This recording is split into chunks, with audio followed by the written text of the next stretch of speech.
Hello guys, good morning. 4 AM pa ng umaga, nagising na ako kay dialysis ni Papa John ngayong araw. Nakakapagod pero kailangan natin lumaban sa hamon ng buhay. Hindi lang nakakapagod, problema din sa financial. Kasi kailangan mo talaga maghanda ng pamasahe ni Papa John.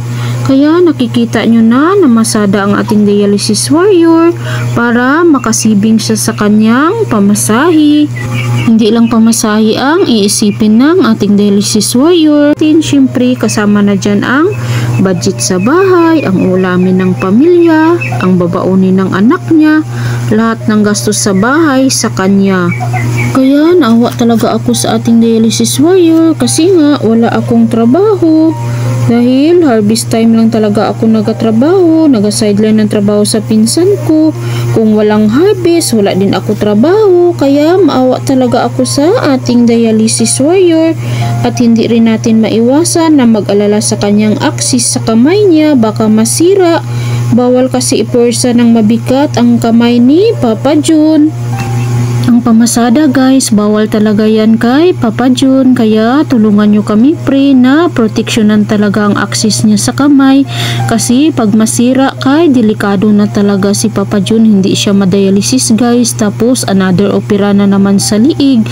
Ibalik naman talaga sa liig. Kasi ang pag first time mo talaga magdaya kay sa liig guys, then another na po schedulean.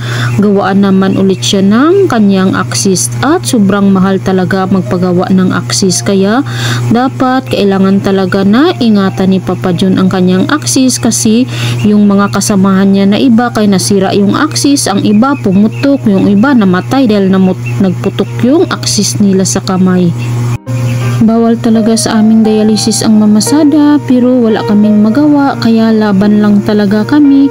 Hindi kami pababayaan ni Lord. Alam ko na proteksyonan talaga ni God ang axis sa kamay ni Papa John. And fast forward guys, ayan pala ang dami ko ng daldal. Kumain na pala guys ang ating bata guys kay mag-eskwela pa siya. Hindi na namin isama si Princess guys kasi nga hindi talaga magpayag si teacher niya na mag-absent ang bata kay kasi sabi ni teacher competitor daw siya sa school nila. Sayang daw kasi nga matalino ang bata, sayang daw kung ipa-absent mabihind daw siya. So walang magawa talaga si Princess. Kailangan niya talaga mag-aral kaya hindi siya pwedeng isama namin mag-dialysis si papa niya. Kaya ayan na guys, ipahatid ko na ito sa kuya niya bago kami mag-alis. Bali si Kuya James yung maghatid sa kanya, bali mag-single na lang sila. Din kami, nag-prepare kami ni Papa John kay magpunta na kami sa San Francisco. Ayan, naka-ready ng ating dialysis warrior guys. And fast forward guys, ayan, babiyahin na kami papuntang San Francisco guys. Ang driver pala namin kay yung anak ko na pangalawa, si Kuya James.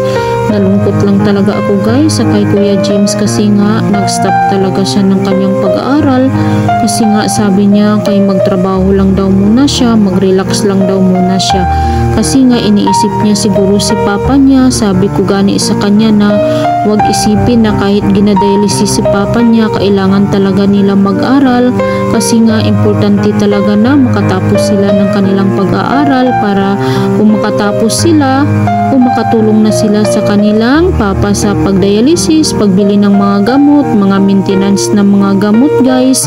Kasi ang dami talagang mga maintenance na gamot ng ating dialysis warrior guys. Kasi hindi talaga lahat maibigay ng ating gobyerno. Kailangan talaga makabili din talaga kami. And fast forward guys, dumating na pala kami sa loob ng dialysis center at nakasalang na guys sa machine ang ating dialysis warrior guys. Ayan, nagikuhaan na siya guys, gipipihan na siya ng nurse. Shout out pala sa mga nurses sa Vida Dialysis Center. Ayan ang ating dialysis warrior guys, nagkain siya ng biscuit kaya nag-inom siya ng konting tubig guys. Pwede naman sila makainom ng maraming tubig kasi nga ginadaya sila guys. Then natulugan pala ang ating dialysis warrior guys. Then pagising niya guys, kumain na pala ang ating dialysis warrior guys. Bali 4 na oras talaga yan siya guys, nakaupo sa kanyang machine guys. So yan lang talaga ang weekly routine ni Papa John natin guys. Kaya laban lang talaga Papa John. God is good all the time.